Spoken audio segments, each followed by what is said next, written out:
Beleza, pessoal, boa noite. Tá. Desculpa aí o atraso e também o horário meio diferente do que a gente combinou. Eu tive meio que um contratempo por aqui na universidade. Mas, beleza. De qualquer forma, hoje a gente vai começar um assunto novo. Hoje a gente vai ver tanto a complexidade de algoritmos como a biblioteca STL de C++. Inclusive, deixa eu já começar a apresentar. Qualquer coisa vocês podem ir perguntando aí.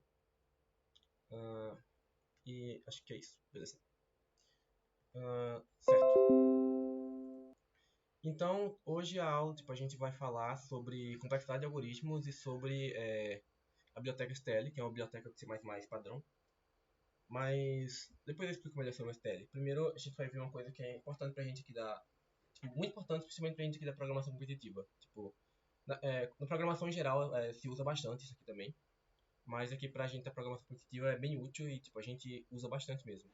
Que que a gente chama de análise de complexidade. Análise de complexidade é basicamente a forma da gente, analisar o quão rápido nosso código é, por exemplo. Ou então, a gente saber se, sei lá, uma questão se ela passa nesse tempo, por exemplo, nesse código. Por exemplo, como a gente viu acho que na primeira, segunda aula, teve uma questão que, assim, alguém tentou resolver, a gente tentou resolver na aula lá, e, essa questão, ela não passou, ela deu Time Limit Exceeded, ou TLE, porque, digamos que o código era muito lento. Ou seja, o que significa o código ser muito lento? Significa que ele faz muitas operações. Tipo, digamos, vamos imaginar que cada operaçãozinha que o computador faz custa uma unidade de tempo. Então, se a gente faz muitas operações, a gente vai gastar muito tempo para realizar para aquele código. Então, por exemplo, agora um código que tem poucas operações é um código mais rápido. Então, a análise de complexidade, ou então o que a gente chama de notação Big O, é o que vai ajudar a gente a analisar o nosso código e saber o quão rápido ele é. Então, às vezes é um pouco complicado para a gente realmente entender um pouquinho a notação Big O,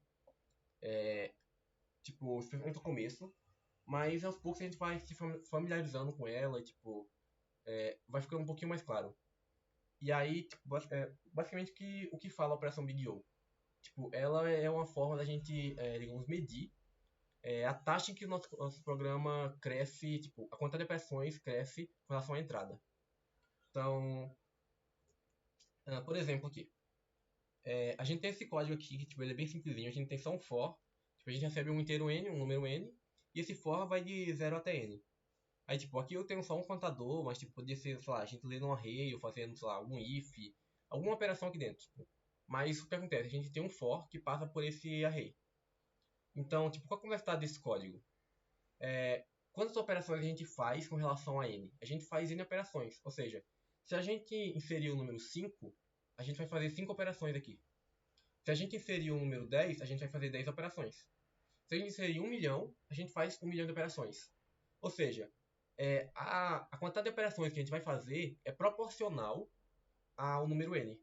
Então a gente chama isso de O de n. Tipo, é esse... Eita, não tem uma de... Ah, tá. Pronto, é esse caso aqui, ó. Por exemplo, nessa funçãozinha aqui. A gente tem uma funçãozinha que ela é uma reta. E, basicamente, quanto maior... se a nossa entrada for 1 milhão, a gente faz aproximadamente 1 milhão de operações. Se a nossa entrada for 5, a gente faz aproximadamente 5 operações. Então, O de n quer dizer que a quantidade de operações que a gente faz é proporcional ao número n, por exemplo. Ou à nossa entrada. Sei lá, por exemplo, um algoritmo que a gente faz para ler um array. A gente vai fazer quantas operações? A gente passa pelo algoritmo, por um for que vai de 0 até n, e a gente lê o array, cada posição do array a gente lê uma vez, ou seja, a gente vê quantas posições, n. Então, qual é o total? O de n, ou seja, é proporcional ao n, beleza? Isso ficou tranquilo? Um problema motivacional? Acho que não, tranquilo. Eu quero mais só apresentar mesmo o pessoal para eles terem realmente uma ideia do que é a anotação Big O. Mas, até o momento aqui, vocês entenderam, tranquilo? Porque aqui, por exemplo, esse código aqui, ele é ODN, por que a gente chama ele de ODN? Sim, Sim, sim, de deu para boa. entender. Beleza. Tipo, é basicamente a quantidade de vezes que a gente vai executar aquela operação, né? Então, deixa eu botar a apresentação aqui. Agora esse outro código aqui embaixo. Qual seria a complexidade dele? A gente tem, quer dizer, já tá aqui a complexidade, né? Mas, de qualquer forma. Qual é a complexidade dele? Tipo, a gente tem um for e dentro desse for a gente tem outro for. Agora, tipo, quantas operações a gente vai fazer? Ah, a gente vai fazer proporcional a n ao quadrado operações. Por quê? Vamos dizer que a gente entra com o número 5 aqui. Então, a gente entra com o número 5 aqui. E aí, esse número 5, tipo, esse for vai rodar 5 vezes. Só que dentro desse for tem outro for. Esse forzinho, ele vai rodar 5 vezes também. Só que, toda vez que esse for aqui tipo, aumentar o i, esse aqui vai rodar mais 5 vezes. Esse aqui é igual a 1, aí vai rodar j igual a 0, 1, 2, 3, 4, 5. Aí virou igual a 2, ele vai rodar j igual a 1, 2, 3, 4, 5. Aí esse aqui igual a 3, 1, 2, 3, 4, 5. Ou seja, ele vai rodar n vezes n vezes. Tipo, ele vai, o for pequeno aqui ele vai ser executado n vezes. E ele está dentro de um for que vai ser executado mais n vezes. Ou seja, no total a gente vai ter n vezes n operações. O que a gente chama de n ao quadrado.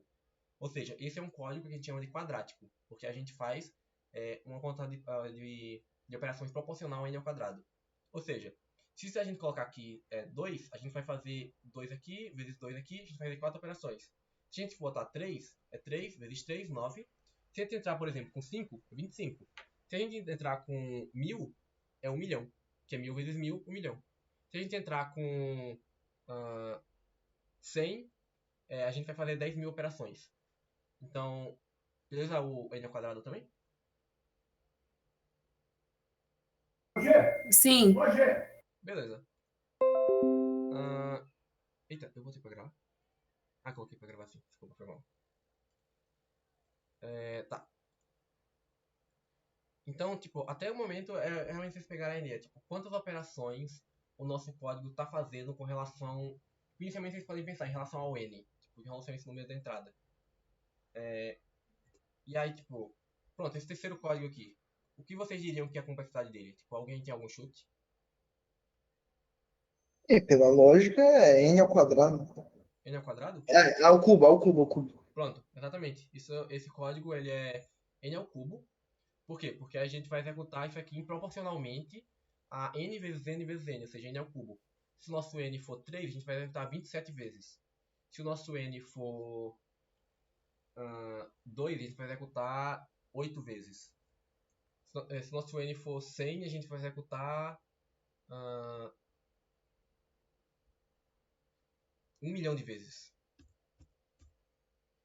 E tipo, a gente pode ver esse gráficozinho aqui, por exemplo, para ver tipo, quanto tempo leva, por exemplo, por cada tipo de algoritmo, por cada complexidade. Por exemplo, o ODN ele é essa reta aqui, ou seja, conforme o input cresce, o tempo, a quantidade de operações que a gente executa é proporcional diretamente aqui ao n.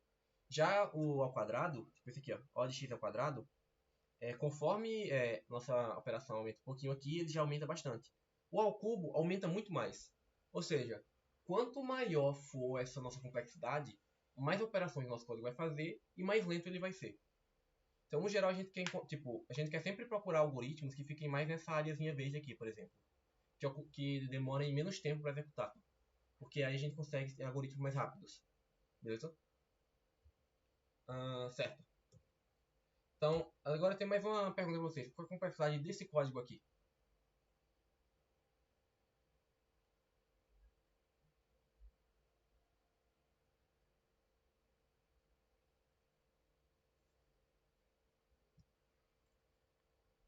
N ao cubo?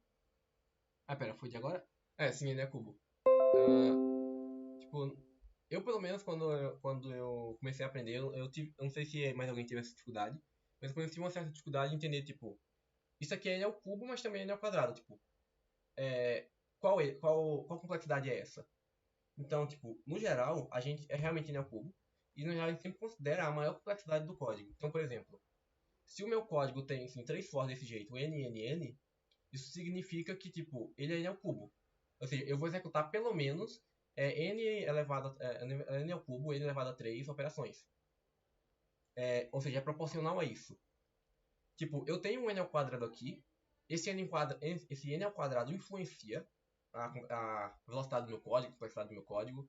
Só que, tipo, no geral, assim, até por uma questão de simplicidade, de ficar mais fácil de analisar, como também por uma questão de, tipo, que o n ao cubo, ele, digamos, é muito mais expressivo, a gente, tipo, ignora que, sei lá, isso aqui é... Ignora esse n ao quadrado, porque, tipo, o n ao cubo é bem maior. Então a gente vai sempre olhar para o número, para a complexidade, para a funçãozinha aqui, que é muito maior que as outras. Então nesse caso é o n ao cubo. Aí, tipo, mais uma... Só para finalizar, qual complexidade vocês acham que é esse código aqui?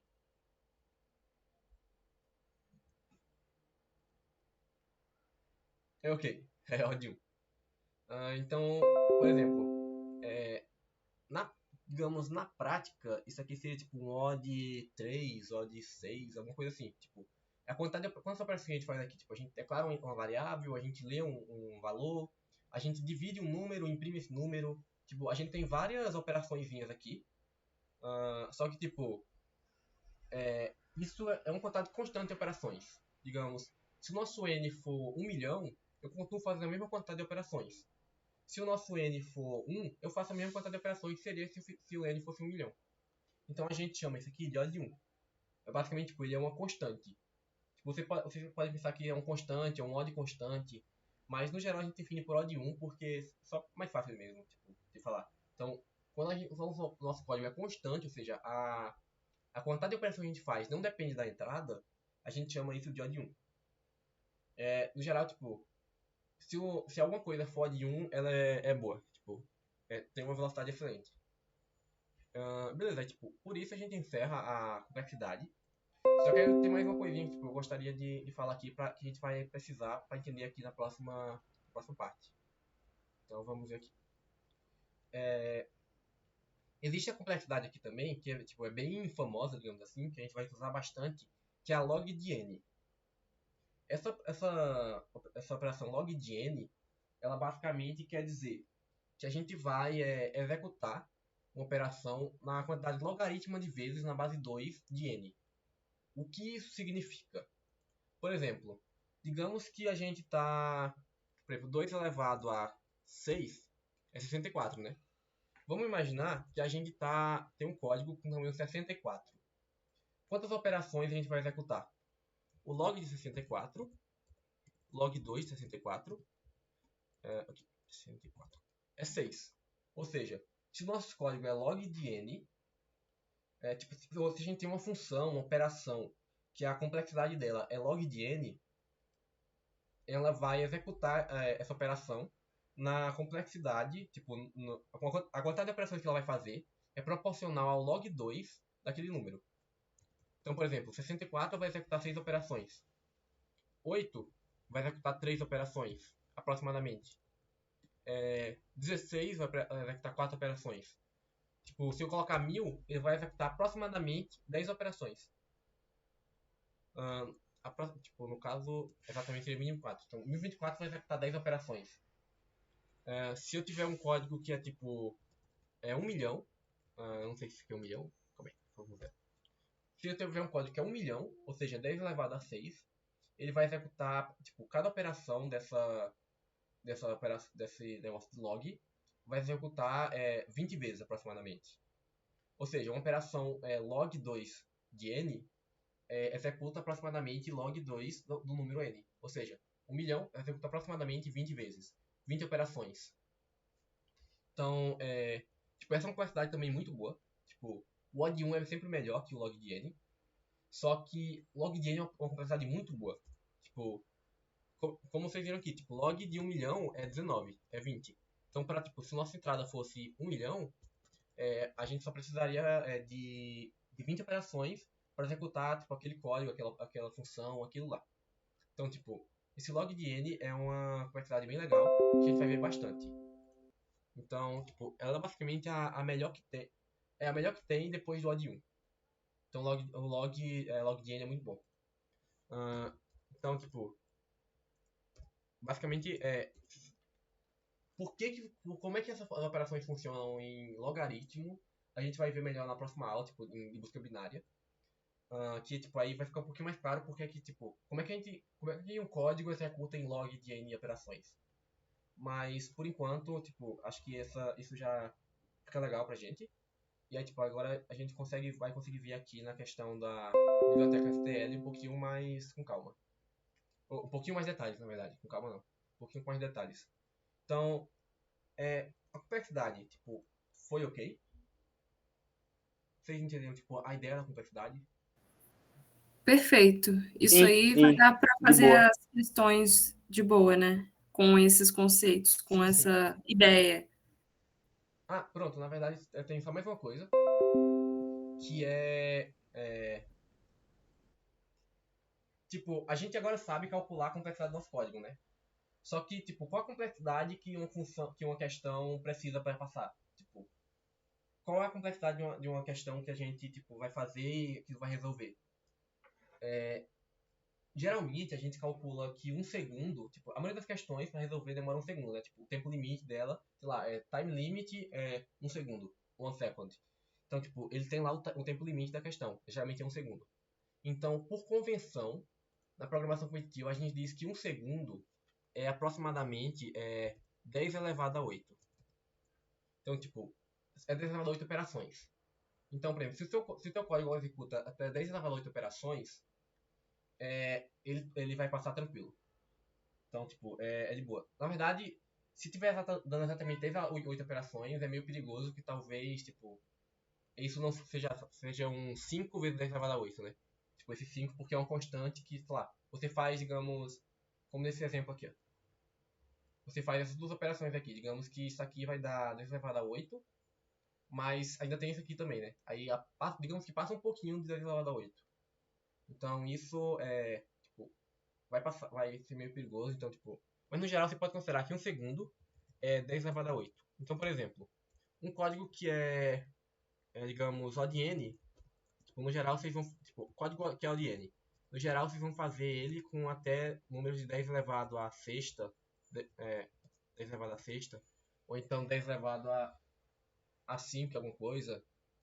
Códigos, como a gente vai ver depois, que são log, n log de n, geralmente também faz com 10 a sexta, mais ou menos, 10 elevado a 6.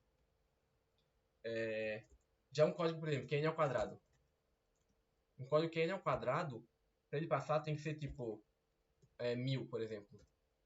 Então 1000 ao quadrado já dá 10 elevado a sexta. Ou seja, se eu colocar mais um zero aqui, já dá 10 elevado a oitava. Tipo, fica 10.000 vezes 10.000 dá 10 elevado a oitava. E tipo, isso já fica muito, digamos, fica tão perto do 10 elevado a oitava que tipo, já passa, digamos assim. Tipo, porque além da, tipo, digamos que isso não é exatamente a conta exata, tipo, digamos que é um pouquinho mais do que isso, tipo, sei lá, umas 10 vezes mais que isso. Mas, tipo, no geral a gente pode fazer essa aproximação. Então, a gente considera que um segundo é 10 elevado a 8, mas geralmente o melhor é que o nosso código esteja por volta de 10 elevado a sexta, complexidade. Aí, tipo, geralmente é só vocês substituírem aqui essas funçõezinhas aqui, o n pelo número, e ver que número dá. Então, tipo, se der um número aproximadamente 10 elevado a sexta, provavelmente a ideia, tipo, é uma ideia legal que vai passar um tempo. Beleza? Então, certo. Qualquer dúvida, tipo, vou comentar um pouquinho mais sobre complexidade aqui no decorrer da explicação. Mas qualquer dúvida vocês podem ir falando aí, beleza? Então, tipo, esse é o básico de complexidade. Tipo, a gente vai pensar no Peraí, geral. Oi. substituir o que no N mesmo? O número, tipo, por exemplo, é o tamanho da tua entrada, sei lá. Digamos que tu vai resolver uma questão e diz que tu vai ter que ler um array que tem, tipo, 1000 números, por exemplo. Pode ter, tipo, de 1 a 1000 números. Tipo, Uhum. quantas operações tu vai fazer no pior caso? No pior Ah, tá. caso, o n é 1000, né? Uhum. Então, tipo, Estourando, né? uhum. Aí no pior caso, tu vai fazer 1000 elevado a 3 operações. E isso dá, deixa eu ver aqui, 10 elevado a 9, ou seja, já não passa. Ou seja, n ao cubo, por exemplo, se o n for 100, dá 10 elevado a sexta, e aí passa, por exemplo. 1000 ao cubo dá 10 elevado a sexta, aí ou 100 ao cubo, quer dizer. Dá 10 elevado a sexta, que funciona, passa, e aí, tipo, é um código que funciona.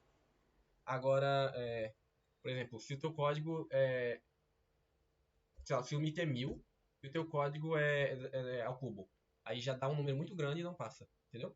porque é maior que 10 elevado à oitava. Ah, sim, sim. Então, por exemplo, se o código for quadrático, vai dar 10 à sexta, e aí, ou seja, 10 à sexta é menor que 10 à oitava, então o teu código passa. Então, tipo, essa é a ideia. Você considera o pior caso, ou seja, o caso tipo com maior n, por exemplo. Você considera esse pior caso, e esse pior caso é o que tipo, a gente considera para o algoritmo, para ver se ele passa ou não. Tranquilo? Sim, tranquilo. Beleza. Então agora vamos realmente para a parte mais importante, tipo, que é a biblioteca STL. E primeiramente, o que é a biblioteca STL? A STL, que é basicamente Standard Template Library, tipo, ela é uma biblioteca padrão que a gente tem no C++, que tipo, ela tem muita coisa implementada pra gente. Então, por exemplo, a gente vai ter uma série de algoritmos que tipo, já estão prontos na STL, quer dizer, que a gente vai utilizar não tantos, mas a gente tem vários algoritmos que estão presentes na STL, e o mais importante de tudo, a gente tem muitas estruturas de dados que estão implementadas na STL.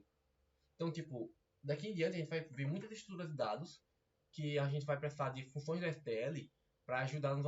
Quer dizer, a gente vai ver muitos algoritmos que a gente vai precisar de estruturas de dados que tem aqui no STL para ajudar a gente. Então, por exemplo, a gente vai ver em grafos o algoritmo de Dijkstra.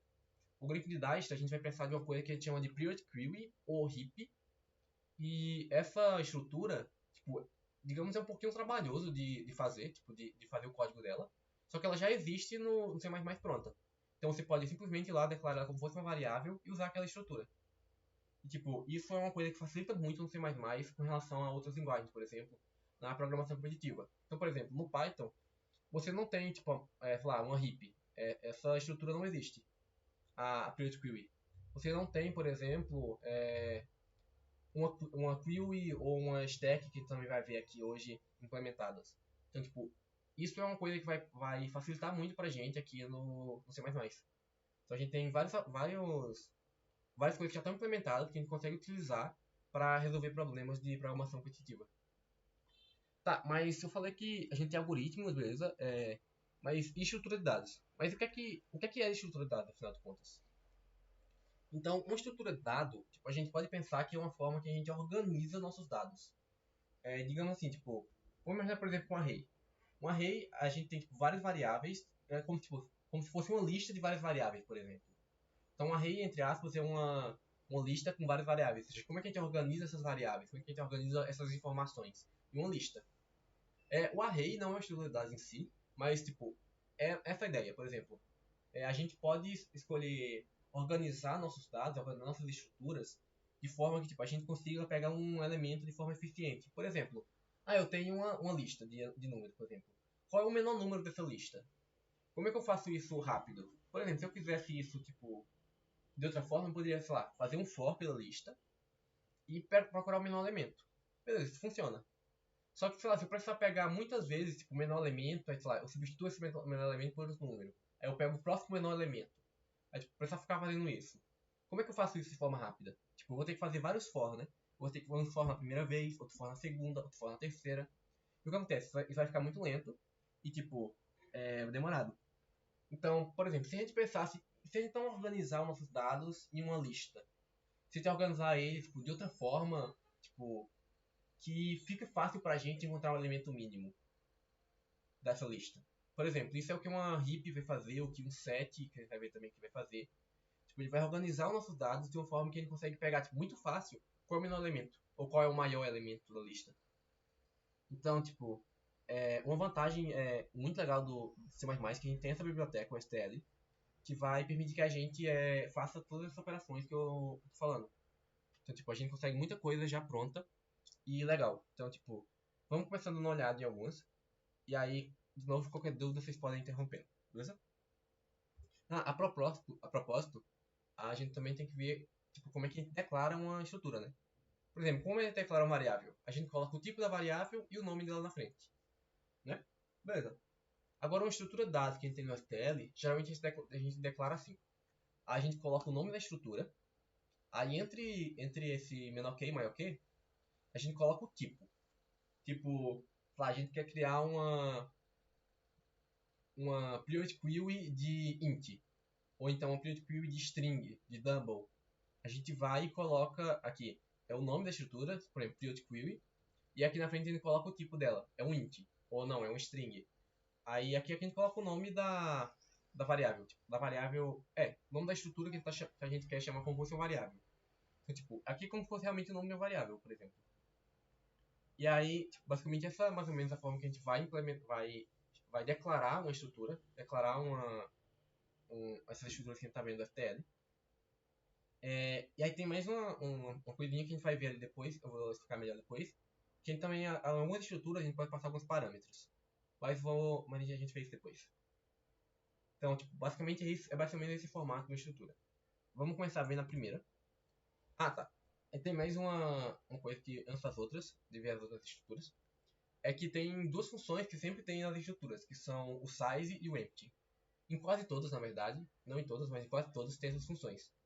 Então, só para não ficar repetindo mais na frente, a gente tem esse size e esse empty, que o size ele basicamente retorna o tamanho da nossa estrutura, ou seja, como eu falei, estrutura é uma forma de armazenar nossos dados e organizar eles. Só que quantos dados, quantas informações a gente tem dentro dessa estrutura? Isso, tipo, a gente consegue saber quantos elementos a gente tem com size. E também a gente tem a função empty, que ela basicamente só diz se, tipo, tem alguma informação lá dentro ou não. Basicamente, se o size é igual a zero. Então, se tipo, a estrutura estiver vazia, ele vai retornar verdadeiro. Se estiver cheia, vai retornar falso. Beleza, só isso. Então, só para não repetir depois. Mas agora sim, vamos ver a primeira estrutura. E a nossa primeira estrutura é o vector. O vector, ele é um array dinâmico. Então, tipo, como a gente viu o array, a gente consegue declarar uma lista. Tipo, a gente coloca, tipo, int x, aí bota entre colchetes, int lista entre colchetes o tamanho da nossa lista. Só que acontece, tipo, como vocês talvez tenham percebido, esse array, ele é estático. Ou seja, o tamanho dele não muda. Se eu disse que esse array tem 10 elementos, ele, tipo, do começo da execução do código até o final, vai ter 10 elementos. Tipo, ele não vai mudar de tamanho. Ele não pode mudar de tamanho. Já o vector, ele é uma lista que a gente tem, que é igual ele é bem parecido com um array. A gente realmente pode acessar os elementos igual um array, tipo, lista 2 na posição 0 igual a 5, lista 2 na posição 9 igual a 20. A gente pode acessar os elementos igual em um array, só que a gente tem a vantagem de que o tamanho dele varia. Então, por exemplo, a gente declara primeiramente assim, o vector int lista. O que ele está fazendo? Ele está criando uma lista, um vector vazio. Tipo, não tem nenhum elemento. Aí, por exemplo, eu quero adicionar um elemento nele, eu quero adicionar o elemento 10. Eu posso chamar essa, tipo, lista.postback, essa funçãozinha da lista, que ela vai pegar esse elemento 10 e colocar no final da lista. Aí eu posso chamar essa nova função de novo, o .postback 15, e adiciona o 15 no final da lista. Aí, por exemplo, minha lista basicamente, tipo, não tinha nenhum elemento, agora ela tem um, agora ela tem dois. Ou seja, se eu chamar o size aqui de novo, agora eu vou saber que, tipo, tem dois elementos na minha lista. Agora, por exemplo, a gente pode, além de adicionar elementos, a gente pode remover elementos. Então, se push, o push de inglês significa empurrar. Push é basicamente empurrar. A gente está empurrando esse elemento aqui na nossa lista. Aí pushback a gente está empurrando atrás da lista, no final da lista. Agora a gente tem essa função popback, que pop do inglês seria algo como tipo estourar, ou então tipo jogar fora talvez, não sei. Tipo, esse pop é basicamente a gente está removendo o elemento do final da lista, popback. Então a gente pode adicionar elementos com push e remover elementos com pop.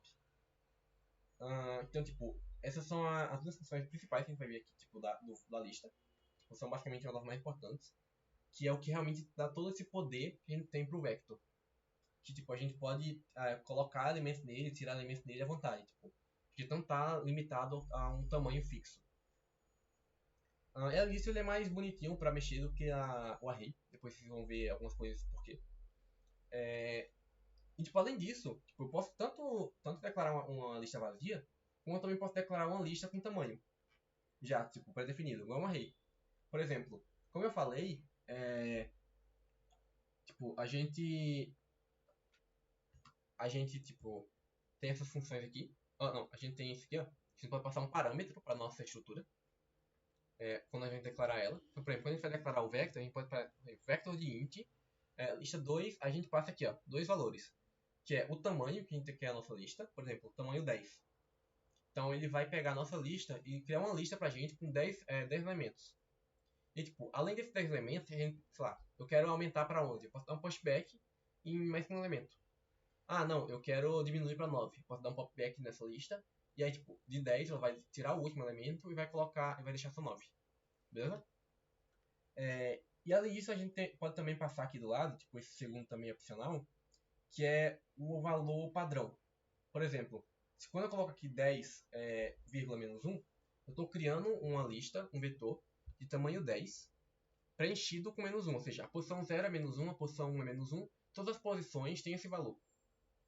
Então, por exemplo, na última aula, a gente fez um for para zerar, para colocar como falso todos os elementos de um array de booleano. Aqui a gente podia ter feito só tipo um vector de bool, sei lá, marcado, tamanho 20 e inicializado com falso. Aí tipo, ele já inicializa pra gente um valor. Ou então, eu quero começar com true. Eu posso colocar como true. Eu não quero menos 1, eu quero 1 milhão. Posso colocar 1 milhão aqui também. Qualquer valor eu posso colocar como valor padrão dele. E aí, tipo, sempre que a gente... quando a gente criar ele com tamanho, ele já vem com esse valor padrão. Beleza. Então, tipo... tranquilo até agora? Eu entendi mais ou menos. Eu vou... Sim, tá tranquilo aqui. Beleza. Só pra, tipo, ficar um pouquinho mais claro, eu vou abrir aqui o Paint pra gente, tipo, imaginar como funcionaria mais ou menos. Então, por exemplo, vamos imaginar que a gente tem aqui, sei lá, um vector... Eita, tá muito grande. Um vector de... Qual o tipo do nosso vector? Sei lá, um vector de char, por exemplo. Deixa eu só diminuir isso aqui. Pronto, a gente tem um vector de char de tamanho chamado lista mesmo. Tipo, a gente quer que ele comece com um tamanho 3 e preenchido com a letra A. Aqui. Pronto, a gente está fazendo isso aqui. Deixa eu ver se consigo mudar isso aqui. Pronto. A gente tem esse vector aqui. O que a gente está fazendo? A gente está criando tipo um array. A gente pode realmente pensar que ele é um array, digamos assim. A gente está criando um array com 3 posições. Aqui. E todas as 3 posições estão com a letra A aqui nelas. Tipo, eu tenho aqui A. Deixa eu aumentar um pouco. Então, tipo, eu tenho aqui a letra A aqui. Aqui. E aqui. Aí, eu posso ainda, por exemplo, dar um pushback. Então, por exemplo, eu posso vir aqui e chamar a função lista.push. Como eu falei, push de empurrar, do inglês. Back, que é tipo no final da lista. Lista.pushback a letra B, por exemplo, aqui. Eita. Deixa eu passar isso aqui. Pronto. Lista.pushback B.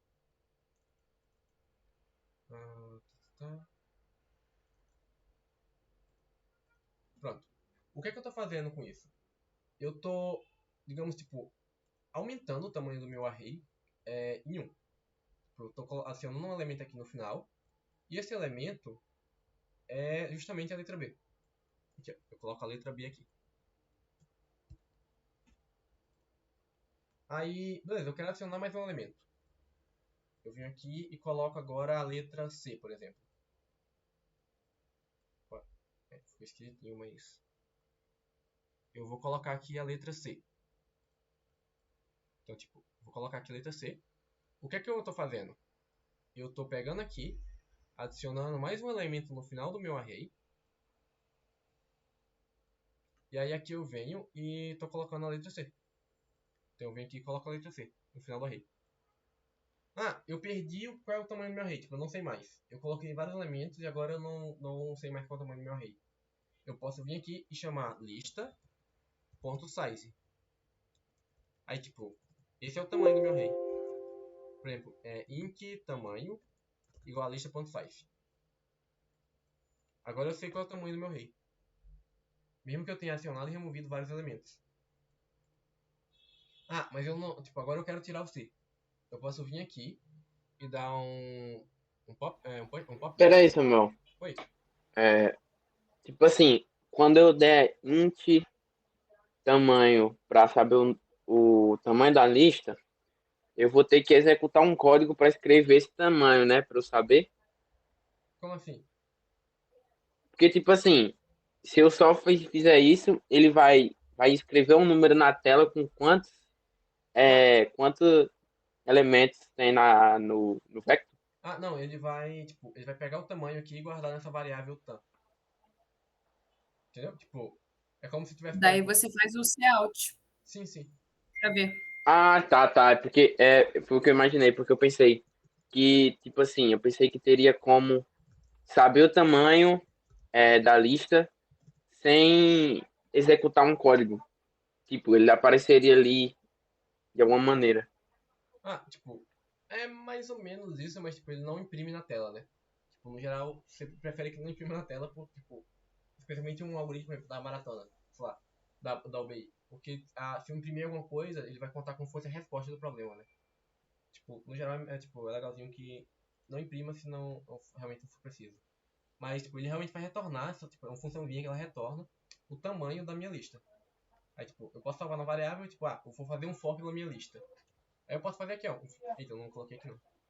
Mas eu posso fazer aqui um for pela lista, tipo, passando por cada elemento. Igual no array. Na verdade eu tenho um forzinho aqui no final. Em algum lugar. A gente vai ver depois, mas ó, por exemplo, eu posso fazer um for int igual a 0, enquanto i for menor que lista.size. Ó. Aí eu coloco um i mais no final, tipo, igual um for normal. Isso aqui é o tamanho da minha lista. Tipo, eu vou passar por todos os elementos dela. Beleza? Mas, tipo assim, eu não entendi ainda porque como é que eu vou saber então o tamanho da lista É se isso, eu não tipo, executar o código? por exemplo, quando tu declara um array, qual é o tamanho do teu array? Tipo, geralmente é uma variável, né? Sim. Tipo, o tamanho do teu array é o tamanho n. Entendeu? Beleza. Tipo, é porque, tipo, tu não precisa. Tipo, o usuário, por exemplo, tu tá. Tipo, tu não precisa imprimir o tamanho do array. Tipo, o teu código vai precisar saber. Tipo, aqui, ó. Pra iterar por esse Ah, array. entendi. Agora eu entendi. Entendeu? Eu Tipo não isso. preciso saber o tamanho do código. Ah, é só o compilador que precisa saber. Sim, sim. O Ah, programa agora precisa eu saber. entendi, agora eu entendi. Aham. Porque, tipo, ó, tu pode fazer um for aqui, tu pode fazer tipo, sei lá, vários putbacks, vários popbacks, tá? Tipo, mudar o tamanho dele à vontade. E aí, tipo, no final, sei lá, tu pode simplesmente vir aqui em lista.size sem se preocupar com que tamanho ele tá agora, entendeu? Ah, tá, entendi. Porque eu pensei que eu precisaria saber esse tamanho para fazer alguma coisa, tipo, a questão pedisse. Tipo, é mais ou menos isso, mas tipo, é no sentido realmente do código saber. É porque eu pensei que eu, como pessoa, teria Aham, que saber, mas aham, agora eu entendi. sim, sim. Aí é basicamente essa ideia, tipo, do size. Beleza? Tá bom aqui. Aí, basicamente, tipo, essa é a ideia do vector. Pronto. Aí se eu quiser remover o C, por exemplo, aqui, só pra finalizar. Cadê? Eu venho aqui e coloco lista.popback e eu não preciso passar nenhum argumento. Pronto. Aí isso aqui, ele vai vir e vai apagar o último elemento. Então, tipo, eu tinha esse negocinho aqui, ele vai vir aqui, vai remover, vai pegar ele e vai remover. Vai apagar. Pronto. Aí ele removeu esse elemento. Beleza? Aí tua lista diminui de tamanho. Pronto. Só tem um cuidado. Se tua lista estiver vazia, por exemplo, tu der um popback, o que acontece?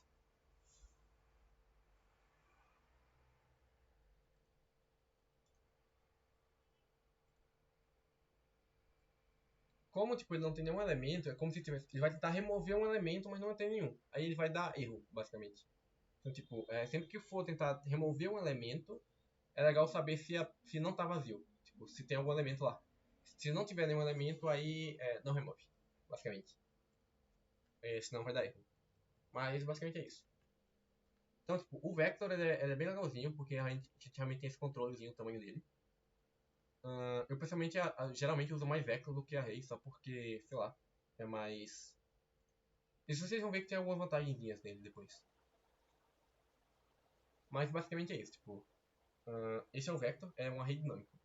E agora vamos para a nossa próxima estrutura, que é stack. Agora sim vai ficar um pouco mais claro o que eu quis dizer como a forma que a gente organiza os dados, porque a stack, ela, digamos, parece pra gente que ela tem uma limitação. A stack, ela é uma pilha, que a gente pode pensar, por exemplo, como uma pilha de pratos ou uma pilha de, sei lá, uma pilha de roupas. Tipo, a gente tem vários elementos, aí, sei lá, eu quero adicionar um elemento novo na minha pilha. Eu coloco ele onde? No topo da pilha. Tipo, se eu tenho uma pilha de pratos, eu vou botar um novo prato no topo da pilha. Se eu, se eu quiser colocar mais pratos, eu vou sempre colocando os pratos no topo da pilha. Ah, mas agora eu quero tirar um prato dessa pilha. De onde é que eu tiro o prato da pilha? Eu tiro do topo. Porque eu não posso tirar de baixo. Eu tenho que tirar o prato do topo. Então eu pego um prato do topo e removo. Agora eu pego o novo topo, removo. Eu vou removendo os pratos pelo topo e adicionando pelo topo. Beleza? Então, tipo, parece que é bem, sei lá, inútil talvez. Mas vocês vão ver que a gente vai ter alguns algoritmos que, tipo, isso ajuda bastante já. A stack. Então, tipo, realmente é bem simples. Tipo, você não consegue nem acessar os elementos dela sem ser o elemento do topo. Então, sei lá, a gente declara assim stack, que é o nome dela, o tipo int e o nome, pilha. Beleza. Aí a gente quer adicionar um elemento na nossa pilha. No topo da pilha. Especificamente no topo. Não tem como adicionar em outro lugar. Aí a gente chama pilha.push 5. Aí a gente quer adicionar mais um elemento, pilha.push 2. Agora a gente quer remover um elemento do topo da pilha. A gente pode chamar o pilha.pop. E para ver um elemento, pilha.top. Ou seja, o elemento que está no topo da pilha é o elemento pilha.top. Topo. Beleza? Se vocês derem uma olhada, tipo, é parecido com o vector aqui, ó. Você tem um pushback e aqui você tem um push. Aqui você tem um popback e aqui você tem um pop. Então, tipo, no geral é bem parecido com isso. Quase sempre push e pop. Então, tipo, push adiciona um item. Pop remove o item. E aí, tipo, aqui a gente tem o pilha.top, que ele vai me dizer qual elemento está no topo da pilha, beleza? Então, por exemplo, deixa eu vir aqui. Vamos imaginar que a gente tem uma pilha aqui, uma pilha que está vazia no início. Aí a gente vai chamar a operação pilha.push. Vamos chamar um push aqui. Fila.push, o número 4. Eu vou adicionar um elemento aqui na minha pilha, número 4. Pronto. Coloco o 4 aqui. Aí eu quero adicionar mais um elemento. Aí eu vou colocar esse segundo elemento no topo da minha pilha. Tá, um push 8. Aí eu venho aqui e adiciono 8. Um pilha.push 3. Eu venho aqui e adiciono um 3. Eita. Pronto. Um pilha.push 3. Aí eu venho aqui e adiciono o 3. Aí beleza, tá aqui minha pilha. Tipo, sempre que eu adiciono um elemento, eu adiciono no topo da pilha, né? Agora eu quero remover um elemento da minha pilha. Eu vou chamar um pilha.pop. Ah, não. Primeiro quero saber quem é que tá no topo. Aí eu chamo o comando aqui. Deixa eu ver aqui. Por exemplo, aqui. Pilha.top. Tipo, topo, int topo, igual a pilha.top, por exemplo. Que valor eu vou ter aqui? O 3, né? Que é o elemento que está no topo da pilha. Então esse variável aqui vai ser igual a 3. Beleza? Agora, se eu remover um elemento da pilha, eu removo o 3, ou pilha.pop. Eu removo o elemento do topo também. E aí, qual é o meu novo topo? Se eu chamar o pilha.top aqui, meu novo topo é 8. Aí, por exemplo, eu posso acionar mais um elemento de novo. Sei lá, eu vou acionar mais um elemento, só que dessa vez eu vou adicionar o... Eu vou acionar mais um elemento, só que dessa vez eu vou adicionar o 4. Não, o 4 já foi. Bota um 5. Vou acionar o número 5. Eu aciono no topo da pilha, aí se eu chamar pilha.top, ele vai retornar para mim o valor 5. E vai salvar aqui na variável topo o valor 5. Aí depois, ou do outro popback, ele vai vir aqui, ou o pop, quer dizer, eu venho aqui com pop e removo o elemento do topo, o 5. Aí chamo outro pop, eu removo o 8. Agora eu chamo pilha.top, ele vai me dar o elemento 4. Aí se eu der pilha.pop, eu removo 4. Beleza, agora minha pilha voltou a ficar vazia. Pronto, aí se eu tentar dar pilha.top ou pilha.pop em uma lista vazia, como eu falei com o vector, você não pode remover um elemento de uma lista vazia, você não pode olhar um elemento de um elemento que não existe. Então se você chamar top ou pop em um negócio vazio, uma pilha vazia, vai dar erro. Mas beleza a ideia da pilha? Ela é bem Sim. simples.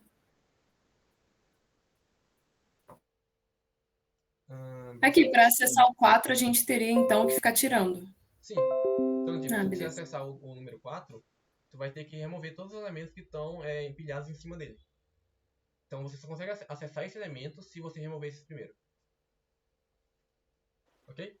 Samuel, Foi. vai ter algum exemplo de utilização desses meios Pronto. aí? Eu não sei se eu vou conseguir falar a tempo sobre uma questão, mas tem um exemplo muito famoso que é a questão dos... Como é que fala? Dos parênteses.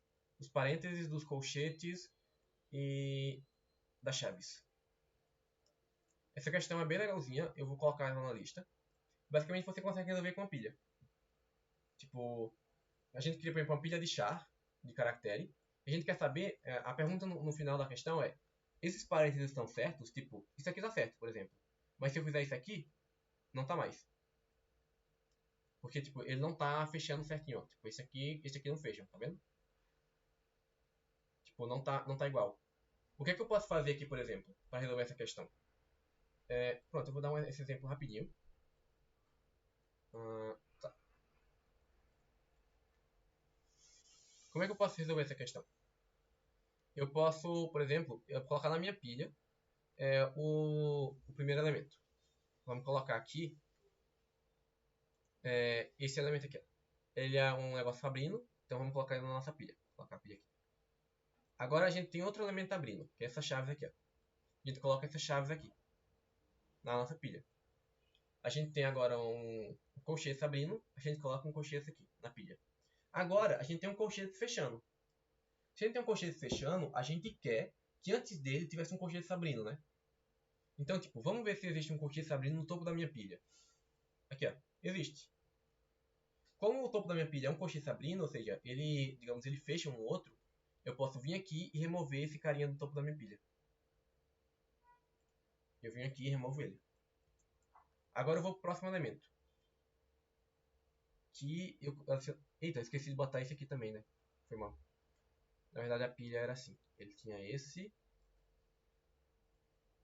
Desculpa, ele tinha esse e depois tinha esse. Aí no caso ele combina com esse aqui, aí ele remove esse. Beleza? Agora eu coloco o próximo parênteses fechando. Esse parênteses está fechando, né? Ou seja, ele tem que combinar com outros parênteses abrindo. Então, ele combina com outros parênteses abrindo? Combina. Tipo, tá aqui no topo da pilha. Esse aqui, ó. Como ele, tipo, ele tá certinho, eu removo esse elemento daqui. E aí, tipo, eu continuo. Agora eu olho pro próximo elemento, que é uma chave fechando. Essa chave fechando, ela precisa de uma chave abrindo para funcionar. Só que eu tenho aqui, ó, no topo da minha pilha, eu tenho uma chave abrindo. Aí eu posso vir aqui e remover ela. Tipo, funcionou, eu removo. Agora, eu cheguei aqui e tenho um colchete fechando. Esse colchete fechando, para estar certo, ele teria que ter um colchete abrindo. Mas se eu olhar no topo na minha pilha, eu tenho um parênteses. Ou seja, ele não está certo.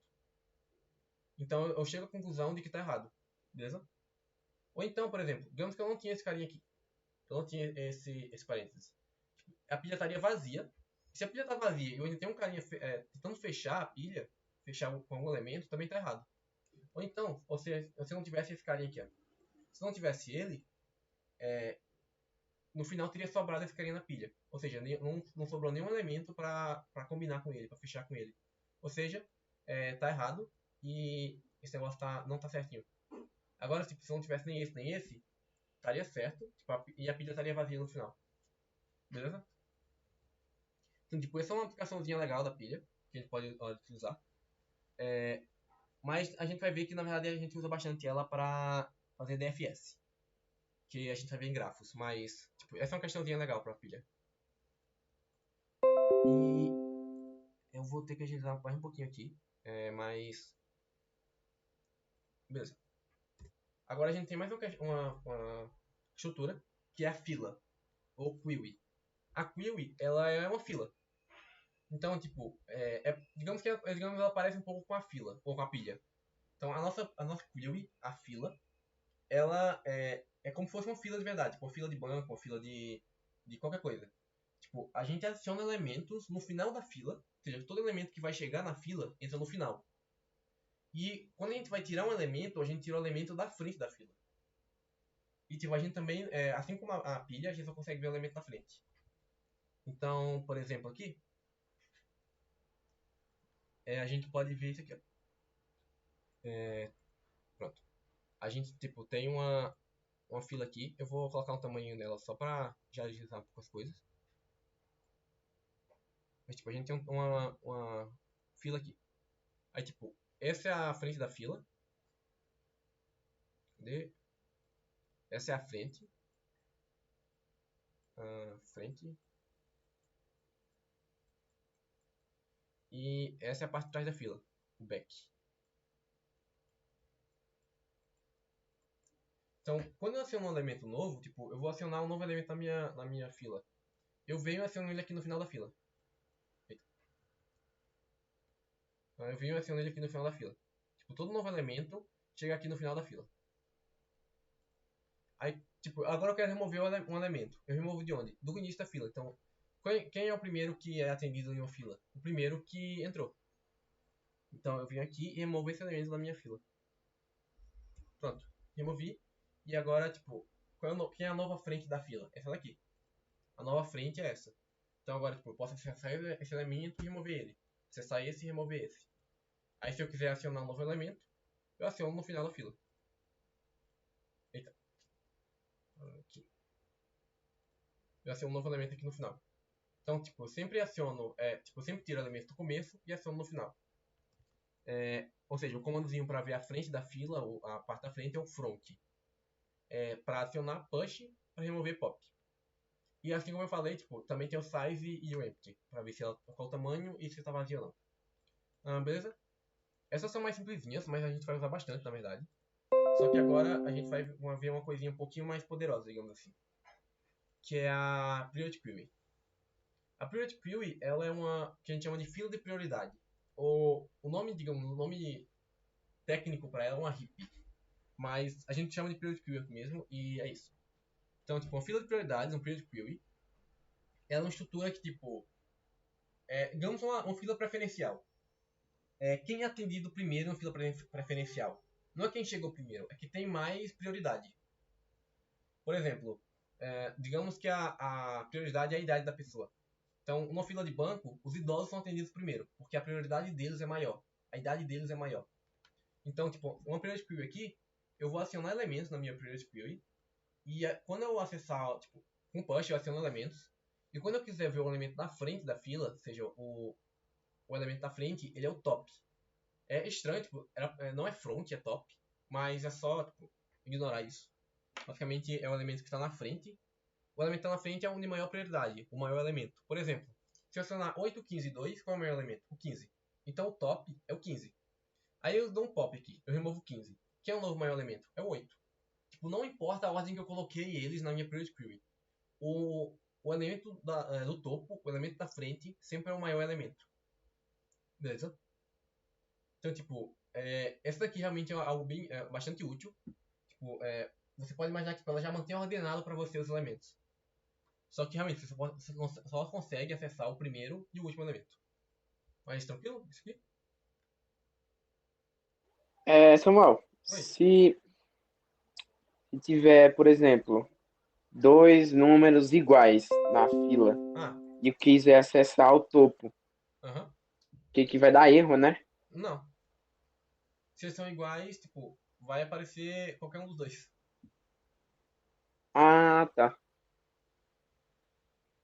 Tipo, você pode colocar números repetidos ou pode colocar número diferente, tanto faz. E vai valer, tipo, também serve pra. A gente vai usar mais com int, mas também serve com outras coisas, tipo double, float, char, string. Só é mais estranhozinho um pouco. Mas é a mesma ideia. O elemento de maior prioridade, o maior elemento, ou seja, se a gente fosse ordenar os elementos, o que estava no final é o que vai estar no topo. Beleza. Agora, linha priority queue. Tipo, a linha priority queue realmente, vocês pegarem que, tipo, você adiciona elementos nela e quando você acessa é o maior elemento. Ou então a gente pode mudar tipo, com um truquezinho para ser o menor elemento. Tá, deixa eu falar logo desse truquezinho, que é legal. Tipo, por padrão ele coloca pra gente o maior elemento. Mas se eu quiser o menor, o que eu faço? Tem um comandozinho que você pode colocar aqui. Só que esse comando é meio feio. Eu posso mostrar depois. Mas é um comando meio feio que você coloca para ordenar pelo menor. Para o da frente ser o menor. Só que esse comando é estranhozinho. Geralmente a gente coloca o seguinte. Eu nem lembro de cabeça direito. A gente coloca priority queue, tipo, sei lá, a gente quer colocar o 8. A gente coloca menos 8. A gente coloca um número negativo. Porque aí o que acontece? O menor elemento, quando todos os elementos estão negativos, ele é o maior. Tipo, nesse caso aqui, ó, seria menos 2, menos 15 e menos 8. Qual é o maior elemento? É o menos 2. Então ele vai estar no topo. É só você lembrar, tipo, eu estou colocando os elementos negativos, quando eu tirar, eu tenho que tomar cuidado porque ele vai estar negativo. Mas aí você consegue pegar tanto o máximo como o mínimo desse jeito. Beleza? Só um instante aqui. Se vocês tiverem alguma dúvida, podem ir mandando aí. Eu já respondo.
Opa, desculpa, eu voltei. Tá. Alguém tem alguma dúvida contra a Priority Query? Tranquilo? Beleza. Tá. Qualquer coisa vocês podem realmente interromper aí, beleza? Então, agora próxima estrutura é o conjunto, o set. O set, ele é um conjunto que a gente consegue tipo, acionar elementos, remover elementos e ver se um elemento existe naquele conjunto. Então, por exemplo, eu quero saber se eu tenho uma lista de coisas aqui. Eu quero saber se aquele número existe. Ou se aquela string existe naquela lista. Se aquele elemento existe naquela lista, naquele conjunto. Em vez de uma lista, eu posso ter um set. E com esse set eu consigo ver esses elementos. Tipo, eu consigo ver se esse elemento existe lá ou se não existe. Tipo, em propósito eu não comentei, era para ter comentado, mas isso de forma rápida. Por exemplo, eu posso fazer isso num set, ou numa lista, né, num vector. Mas se eu quisesse procurar um elemento, eu ia ter que fazer um for procurando ele. Ou seja, no pior caso eu ia gastar O de N operações, né? O tamanho da lista de operações para fazer isso. Já o set, foi por isso que eu falei do log de N, o set ele retorna para você se aquele elemento existe ou não em log de N operações. Ou seja, é muito mais rápido do que você fazer um for pelo um vector, por exemplo. Então, o set ele tem essa vantagem, tipo, ele é bem rápido você fazer essas operações. Então, você quer acionar um elemento, log de N operações. O de log de N. Você quer remover um elemento, o de log. Você quer ver se um elemento existe, o de log. Então, como é que você aciona um elemento? Você usa o comando insert para inserir um elemento, insert. Aí você insert e o nome do elemento. Qual é o elemento que você quer inserir. Aí beleza, eu quero remover um elemento. Eu uso o erase, que basicamente tipo, é apagar do inglês. Então, erase, apagar, eu estou apagando um elemento do meu conjunto. E para eu verificar se o elemento está no conjunto, tem duas formas, que digamos é a certa e a errada. Tipo, essa forma aqui é a forma certa. Esse conjunto.find o elemento, diferente de conjunto.end. Só que isso é meio feinho. Então, tipo, se vocês acharem isso aqui meio estranho, podem realmente ignorar por enquanto. Depois a gente vai ver melhor isso aqui. O que exatamente significa isso aqui. Mas, digamos, essa é a forma certa de saber se o elemento está no conjunto. Mas, a gente também pode ver, assim, ó, conjunto.count 5. Esse count é de contar em inglês. Então, tipo, eu quero contar quantos elementos eu tenho. Então, tipo, contar os 5. Ele vai me retornar 1 se o 5 estiver lá, ou 0 se não tiver. Por exemplo, se eu usasse o count, por exemplo, eu dei insert 4, insert 4. Se eu botasse o count 4 aqui, ele ia retornar 2? Não. Ele ia retornar 1. Porque tipo, se a gente for pensar em um conjunto nunca tem elementos repetidos. Então, se você tipo, colocou esse insert 4 e depois insert 4 novo, quantas vezes você quiser, você, tipo, tanto faz, ele vai manter só uma versão do 4. Então, se eu der erase aqui no 4, tipo, eu botei duas vezes o 4. Mas se eu der erase uma vez, ele já some todos. Porque ele não aceita elementos repetidos. Cada elemento é único, beleza? Ok? Tá. Além disso, tá? Além de cada elemento ser único, pronto, isso também é bem legal justamente por isso, porque ele mantém essa unicidade dos elementos. Então, quantos elementos diferentes eu tenho nessa lista, nesse array? Eu posso selecionar todos os elementos do array direto num set e ver o tamanho dele. Só é o set o conjunto.size e eu sei quantos elementos diferentes eu tenho. Porque eu acionei todos os elementos no conjunto e como ele não tem elementos repetidos, ele vai contar só uma vez cada elemento. Ou seja, eu vou saber quantos elementos diferentes eu tenho. Beleza? Então, tipo, essa é uma boa utilização do set. Tipo, o set é bem útil. Tipo, a gente vai ver algumas outras utilizações dele depois. Mas é especialmente isso. Pra gente ver se o elemento existe de forma rápida e pra verificar com elementos únicos. Beleza? Ok? Para ele verifica se o elemento existe dentro do conjunto e ainda vê se ele é único? Não, ele obrigatoriamente é único. Ah, Tipo, se eu colocar 4, 4, insert 4, insert 4, insert 4, insert 4, posso botar isso 1000 vezes, ele vai ter só um 4 dentro dele. Tipo, se eu botar conjunto.size vai ser 2, vai ser 1. Porque só tem um 4. Qual foi o exemplo do array mesmo que você falou que eu já esqueci? Pronto. Digamos, eu quero saber quantos números diferentes tem um array, por exemplo. Sei lá, como é que eu faria isso de outra forma? Tipo, pode ser um pouco meio chatinho. Mas, como é que eu faria isso com 7? Eu pego, tipo, eu passo por cada elemento do array e vou colocando ele no set. Tipo, eu vou inserindo no set. Eu boto insert, array na posição i. Aí, tipo, eu coloco todos os elementos do meu set. E aí, no final, tipo, eu posso ver só quantos elementos tem no set. Como ele não coloca elementos repetidos, a quantidade de elementos que eu tiver no meu conjunto, no meu set, vai ser a quantidade de números diferentes. Faz sentido isso? Ah, tá. Uhum. Então, tipo, é uma forma, por exemplo, da gente usar isso aqui. Beleza. Aí, mais Ei, Samuel, Oi. dava pra usar isso daí na questão do álbum da Copa, não dava? Sim, pronto. A questão álbum da Copa vocês Era conseguem isso que resolver eu com tinha 7. pensado também. Exatamente. Vocês podem fazer com 7. No questão do álbum da Copa, tipo, daquele jeito que a gente resolveu, por exemplo, é tranquilo porque o número é pequeno, né? Tipo, eram só 100 carinhas, só 100 figurinhas, né? Só que, por exemplo, se a gente tivesse 10 elevado a sexta figurinhas, 1 milhão de figurinhas, né? Por exemplo, a gente não podia fazer daquele jeito. Não, na verdade podia, né? Esquece, podia. Mas, sei lá, se os números fossem, sei lá, os números eram pequenos, né? Tipo, o número ia até de 0 a 100, a gente podia marcar em um array. Mas se os números fossem, tipo, de 0 a 1 bilhão, a gente não poderia marcar esses números em um array. Porque, tipo, a gente não poderia criar um array de 1 bilhão de posições. Mas a Não gente iria pode... caber, né? Não ia caber na memória. É isso aí. E aí, tipo, a gente pode usar um set e, tipo, não tem importância o tamanho desses números. Eles vão ser únicos. E além disso, fica Nesse bem... set aí não tem como ver quais são os elementos do conjunto, né? pra, tipo, olhar de um por um, né? Não tem como ver, tipo, todos de uma vez. Tem. A gente vai ver no finalzinho aqui. Tipo, eu tô passando Beleza. porque tipo, é a mesma coisa para várias estruturas. Uhum. Aí por último não, ainda tem mais um. Mas agora finalizando, a gente tem um map. O map, ele é tipo, uma estrutura bem poderosa, na verdade. Que ele basicamente. Imagina que a gente tem um array. Só que esse é um array ou um vector que não aceita só números na entrada. Ele aceita qualquer coisa. Tipo, literalmente qualquer coisa. Então, por exemplo, eu posso ter tipo, esse aqui, ó. Posso acessar esse aqui como uma string. Então, tem um mapa de string int, um map string int. E aí, tipo, eu posso acessar ele como se fosse um array e, tipo, colocar número, colocar qualquer informação aqui. Por exemplo, posso colocar mapa de ifp igual a 114. Pronto. Tipo, eu posso acessar isso aqui como se fosse um array.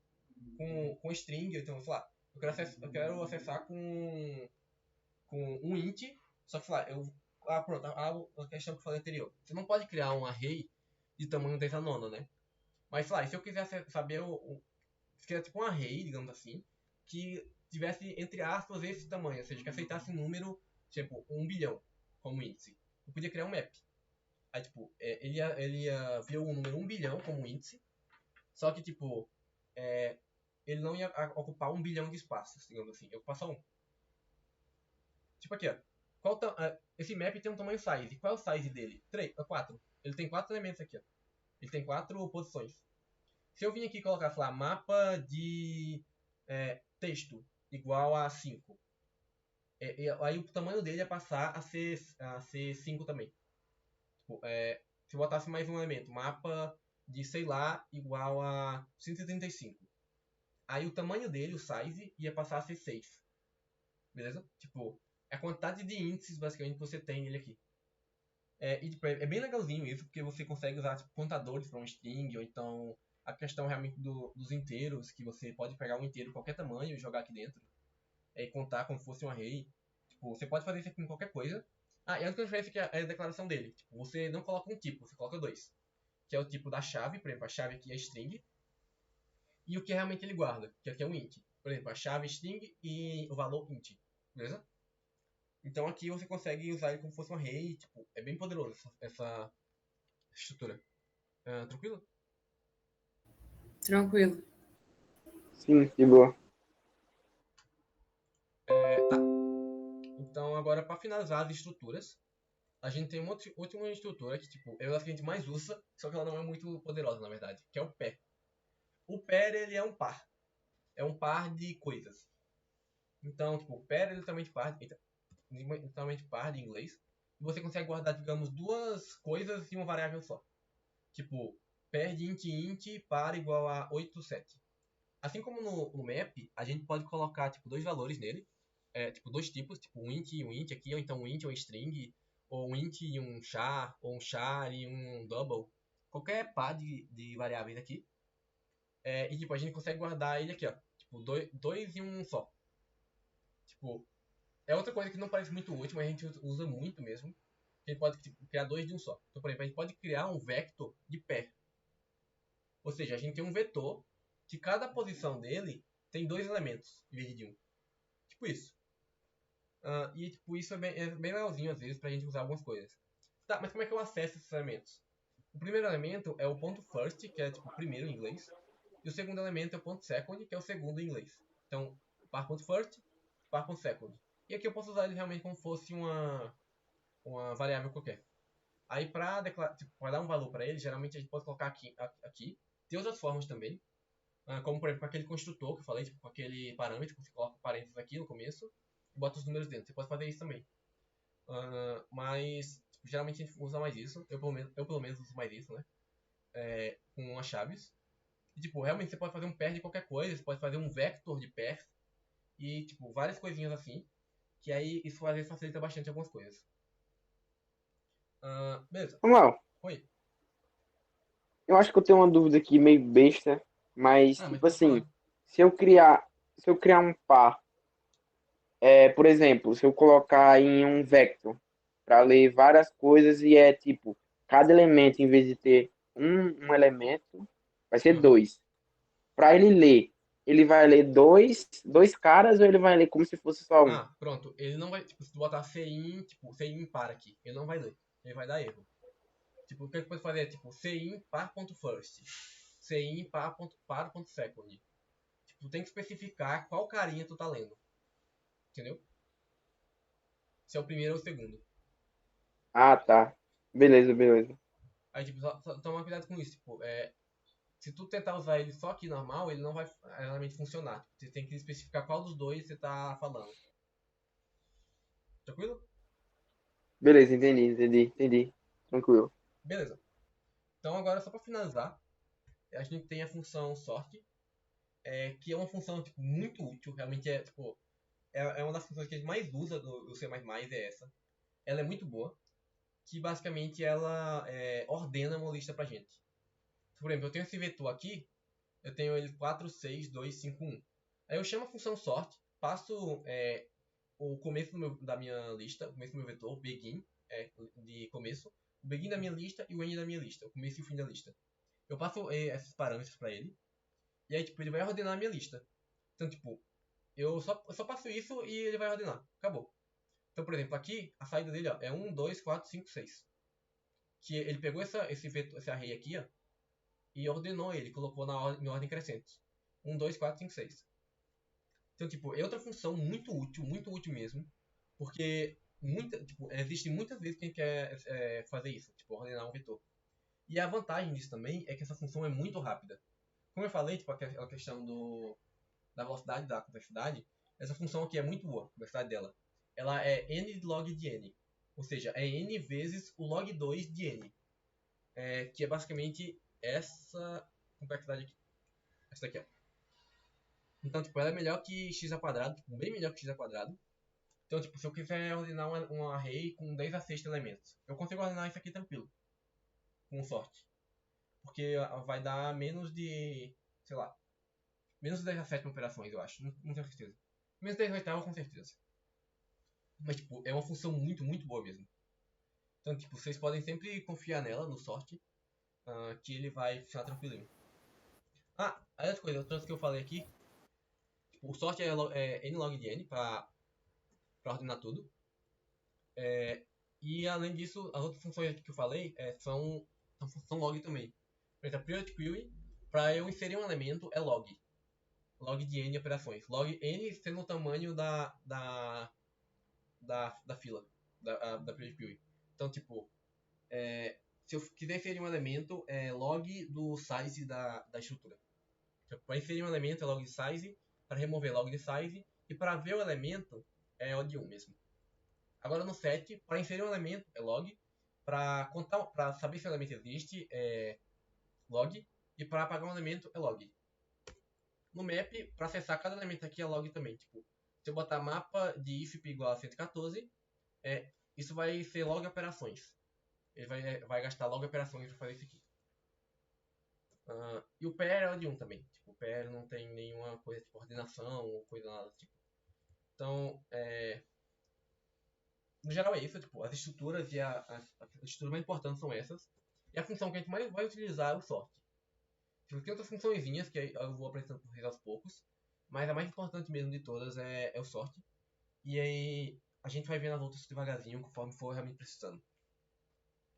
Até lá, tipo, eu vou passar depois para vocês, gente, uma lista. Com a mesma coisa, na verdade.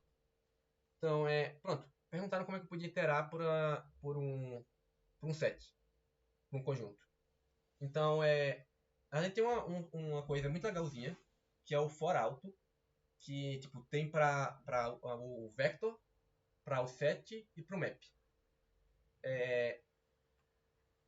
Esse for alto, ele tipo, vai passar por todos os elementos da minha lista, por exemplo, aqui, ó, no meu vector. Por todos os elementos da minha lista vai passar, então tipo, alto x em lista. Esse x vai tipo, primeiro o lista 0, depois o lista 1, lista 2, lista 3, lista 4, até o final do valor, até o final do tamanho. Tipo, ele vai ser o próprio elemento. É como se fosse, tipo, como se eu fizesse isso aqui, ó. Lista x, int x igual a lista i, por exemplo. Aí, tipo, o x tem esse valor. Agora, tipo, além do vector, tipo, o vector eu posso acessar com um int, né? Então, tipo, é tranquilo.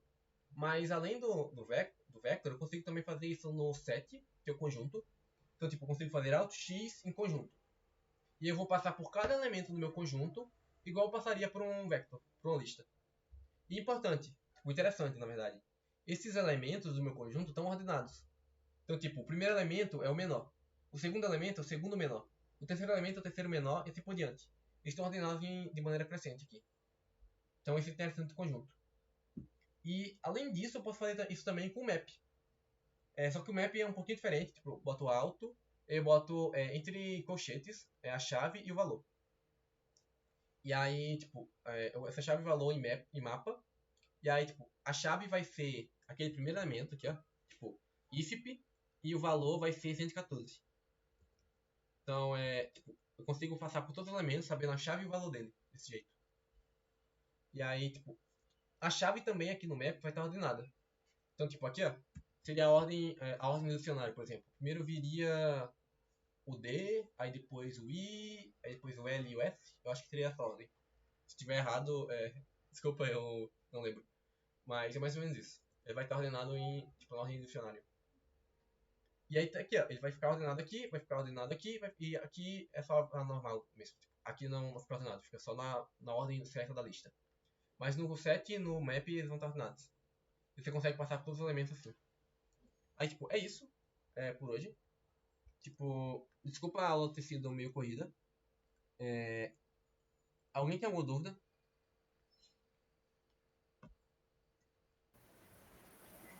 Não.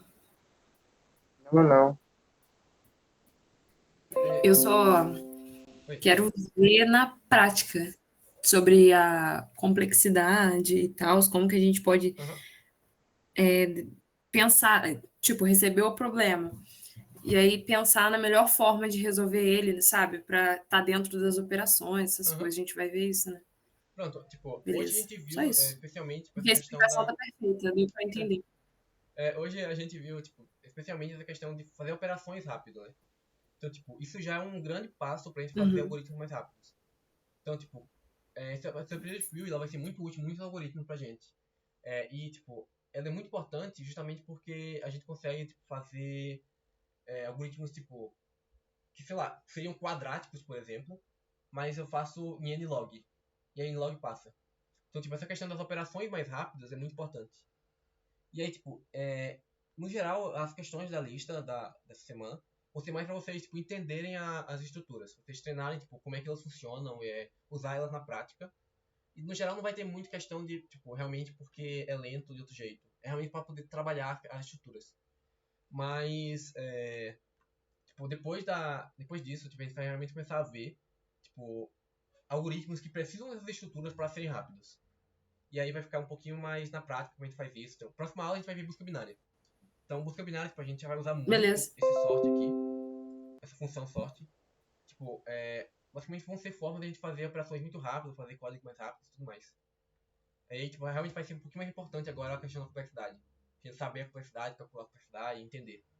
Mas, no geral é isso. Tipo, eu vou tentar depois para falar pra vocês ainda um pouquinho, melhor no grupo, pra me dar algumas ideias dos exercícios. Então, nessa lista agora de STL, tipo, eu vou mandar as questões pra vocês direitinho. Tipo, amanhã à tarde eu devo mandar as questões. Tipo, eu realmente estou meio corrido aqui com a universidade. Mas, tipo, amanhã à tarde deve estar com as questões certinho lá.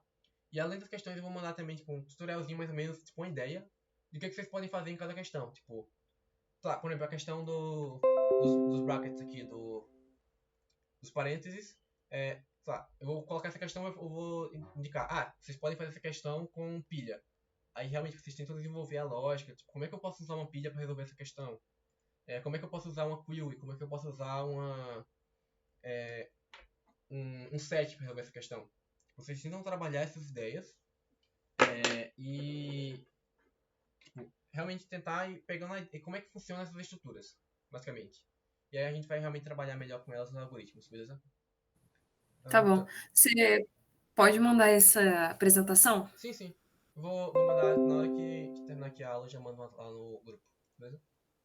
Tá bom, então. E a Obrigada. gravação também vou postar, acho que hoje à noite ainda, acho que deu tudo certinho aqui, então hoje à noite eu já posto a gravação. Beleza, é isso, galera. Então, tipo, valeu. Brigadão. Eu vou... Boa noite. Valeu Boa você. noite. Então, ok. Tipo, realmente qualquer dúvida vocês mandam lá. Eu vou estar respondendo.